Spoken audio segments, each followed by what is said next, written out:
안녕하세요. 지금 한국 영화 산업이 통째로 흔들리고 있습니다.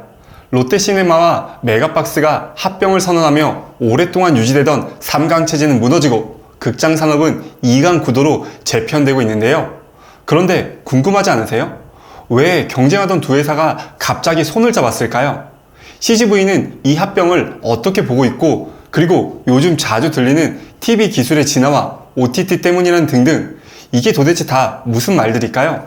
오늘은 이 질문의 답을 찾아 뉴스의 겉말이 아닌 그 너머의 본질을 파헤쳐 보겠습니다. 본격적인 이야기 시작 전에 구독과 좋아요 한 번씩 부탁드리고요. 바로 시작하겠습니다. 2021년에 이어 CGV는 올해 또다시 두 번째 희망퇴직을 단행했습니다. 7년 이상 근속한 대리급 직원 80명이 회사를 떠나는데요.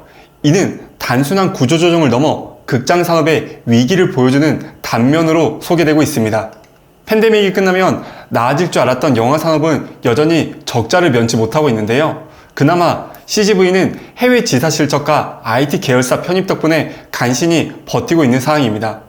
영화 산업의 위기는 숫자로 보면 상황이 더 심각한데요. CGV와 메가박스는 올해 4월 매출이 작년 대비 반토막이 난 상태입니다. 관객 수는 1억 명 붕괴가 사실상 확정된 상태죠. 팬데믹 이전까지만 해도 연간 2억 명에 달했던 관객 수는 현재 8천만 명 수준까지 추락한 상태입니다. 코로나는 끝났지만 한국 영화 산업은 전성기 시절의 매출과 관객을 회복하지 못하고 있는 상태인데요. 그렇다면 사람들이 왜 영화관을 떠나는 걸까요? 가장 많이 지적되는 건 바로 가성비 부족 문제라고 표현되고 있습니다. 한때 영화관은 많은 사람들에게 사랑받는 복합 문화 공간이었죠. 친구들과의 만남이나 연인과의 데이트, 또는 가족들과의 나들이, 그리고 혼자만의 영화 감상까지 정말 다양한 사람들이 즐겨 찾는 문화 공간이었는데요. 하지만 지금은 그 트렌드가 확연히 달라지고 있습니다. 티켓에 팝콘까지 사면은 5만원이 훌쩍 넘어가 버리는 가격이 나오다 보니 돈을 쓰고 나온 뒤에 그만한 가치가 있었나? 라는 질문을 생각하면 많은 사람들이 고개를 갸우뚱하게 만드는 게 현실이죠. 두 번째 이유로는 기술 발전과 OTT 서비스의 폭발적인 성장 때문이라는 말들이 나오고 있는데요.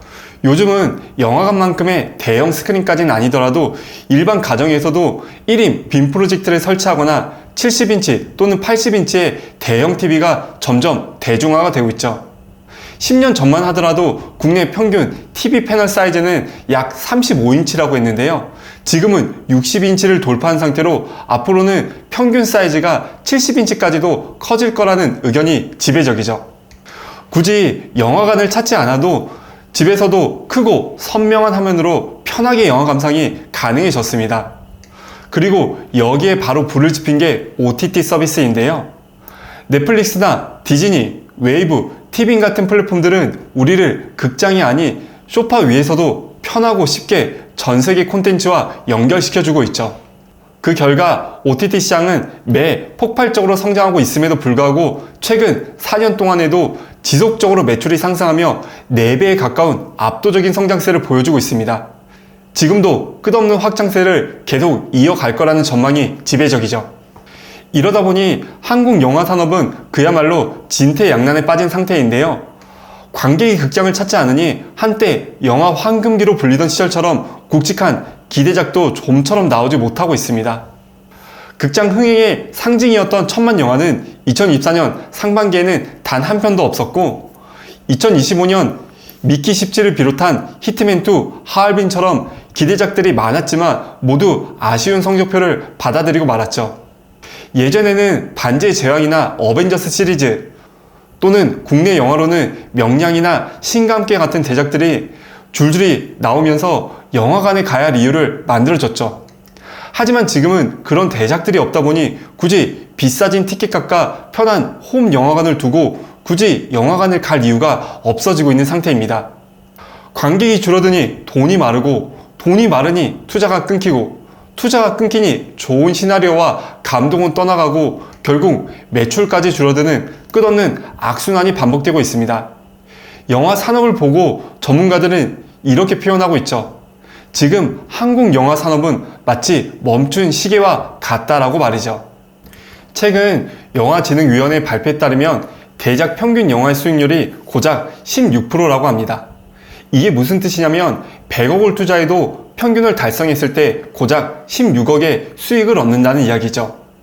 게다가 이건 평균치로, 즉 만들어지는 영화의 절반 이상이 손해를 보고 있다는 예가 되죠. 이런 상황에서 누가 선뜻 투자에 나설 수 있을까요? 관객은 줄어들었고 수익도 줄어들고 수익이 없으니 투자금도 몰리지 않는 악순환. 결국 지금 영화 산업은 자본이 말라가는 구조로 빠져들고 있습니다. 그래서일까요? 한국을 대표하는 감독들조차 극장을 떠나 OTT로 향하고 있습니다.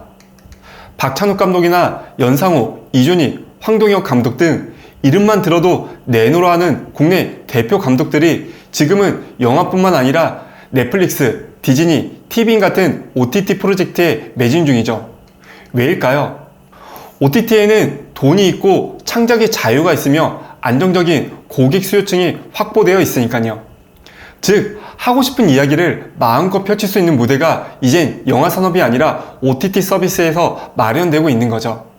영화관도 이런 문제점을 잘 인식하고 있기에 극장들은 다양한 임시 반편 전략들을 시도 중입니다. CGV는 더 이상 영화만 상영하고 있지 않습니다.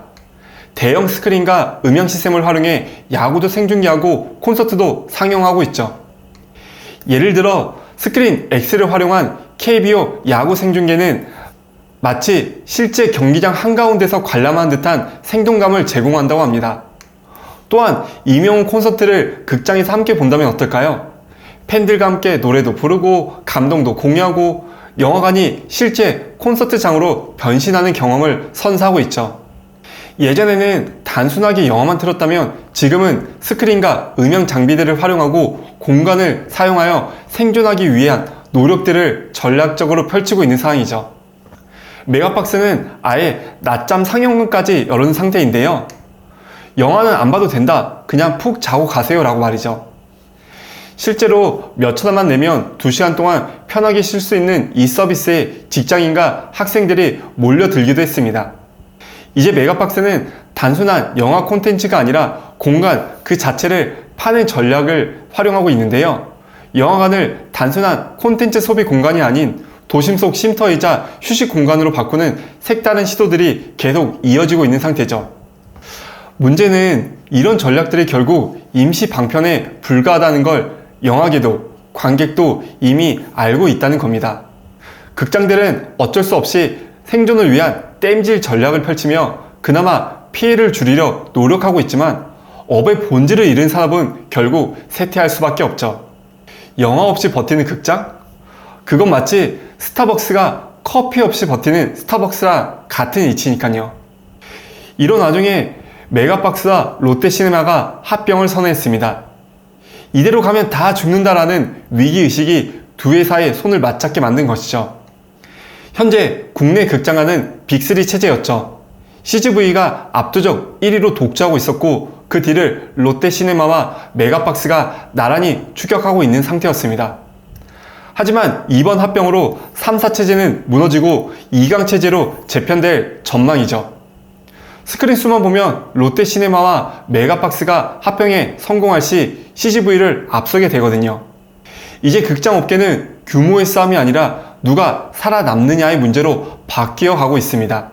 그렇다면 질문을 하나 던져보죠. 극장은 과연 OTT와 공존할 수 있을까요?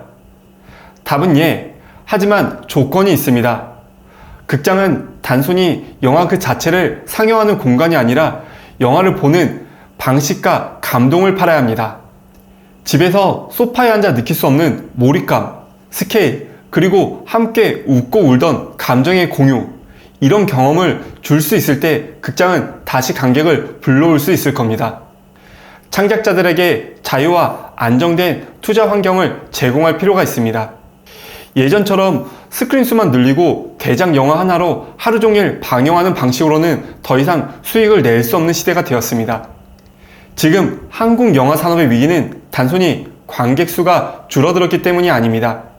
우리가 왜 극장을 찾는지 그 이유 자체가 사라졌기 때문이죠.